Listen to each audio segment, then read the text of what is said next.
Hi friends, నేను miss వచ్చాను. ఈరోజు నేను నా డిన్నర్కి ఏం చేసుకుంటానో చూస్తాను రండి. ముందుగా ఒక కప్పు గోధుమ పిండి, అందులోనే ఒక 2 స్పూన్లు ఉంటుందేమో అండి, ఒక స్పూన్ నిండుగా అనుకోండి. ఇది బియ్యం పిండి అంటే వరిపిండి, రైస్ ఆటా అంటారు. ఇందులో వేసుకోండి. అందులోనే టేస్ట్కి తగ్గ కారం, జీలకర్ర, టేస్ట్కి తగ్గ సాల్ట్. ఇది వేసుకున్నాక మనం ఇందులోనే కొద్దిగా బేకింగ్ సోడా అండి.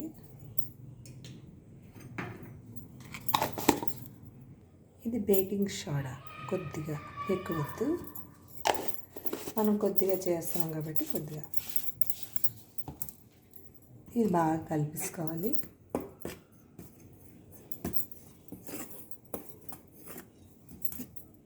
ఇందులో కొద్దిగా నీళ్ళు వేసుకొని కలుపుకోండి, బాగా కలుపుకోండి. ఇది బాగా కలుపుకున్నాక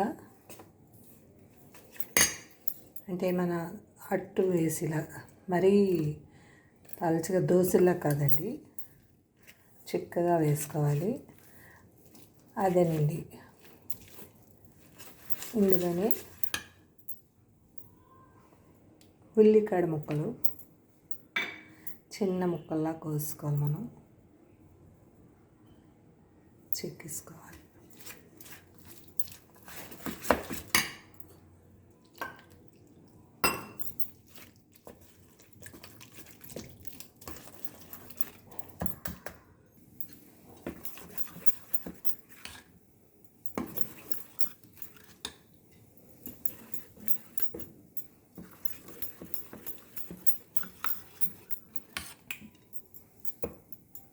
మనం ఇలా కలిపేసుకోవాలి, బాగానే మెదాయించుకుంటూ కలుపుకోవాలి. చూసారా ఎలాగొచ్చిందో? ఇది మనం అట్టుకి పెనం వేసుకోవాలండి. పెనం ఇలాగ వేసుకోవాలి. పెనం కాలాలి, కాలేక కొద్దిగా నూనె వేసుకోవాలి.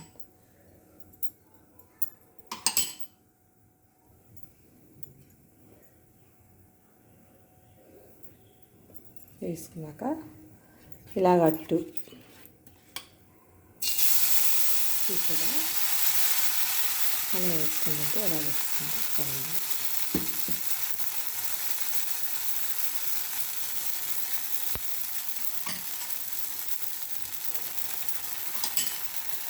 మీరు నూనె తక్కువ వేసుకోవచ్చండి, ఫస్ట్ అట్టు కాబట్టి కొద్దిగా నూనె ఎక్కువ వేసాను నేను. మూత పెట్టుకోండి. కాలిందో లేదో చూద్దాము. ఇప్పుడు చూసారా, ఇంకా కాలాలి, తిప్పి చూద్దాం. వస్తుంది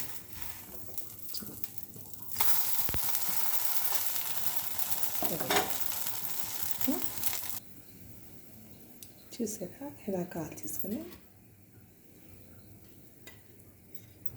సర్వ్ చేసుకోవచ్చు.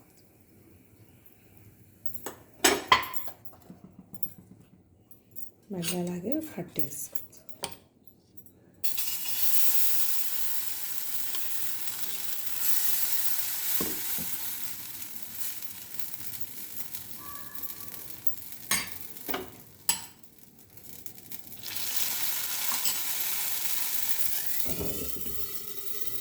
అలాగన్నీ వేసుకొని మనం తిండివేనండి డిన్నర్కి. Thank you. సబ్స్క్రైబ్ చేయండి, లైక్ కొట్టండి, కామెంట్ పెట్టండి. బాయ్. చూసారా, ఇది పెరుగు, పంచదార, పైన కారం అండి. కొద్దిగా పంచదార వల్ల మనకి పెరుగు టేస్ట్ బాగుంటుంది. మనకి అంటే వేడి చేసిన ఏదైనా మనము తింటే మంచిదే. పెరుగు పంచదార తింటే చాలా మంచిదండి. గ్యాస్ ట్రబుల్ ఉన్న వాళ్ళు కూడా పల్చటి మజ్జిగ వేసుకొని నీళ్ళలా మజ్జిగ చేసుకొని అందులో పంచదార వేసుకొని తాగండి, గ్యాస్ ట్రబుల్ కూడా పోతుంది. Thank you. సబ్స్క్రైబ్ చేయండి, లైక్ కొట్టండి, కామెంట్ పెట్టండి. ఇది ఒక చిన్న టిప్ అండి. నేను అంటే పంచదార మజ్జిగ నీళ్ళు అని చెప్పాను కదా, మజ్జిగ నీళ్ళని, అదొక చిన్న టిప్పు అంతేనండి. నా డిన్నర్ రెడీ అయిపోయింది. మీ డిన్నర్ ఎప్పుడో చెప్పండి, కామెంట్ సెక్షన్లో పెట్టండి. Thank you, bye.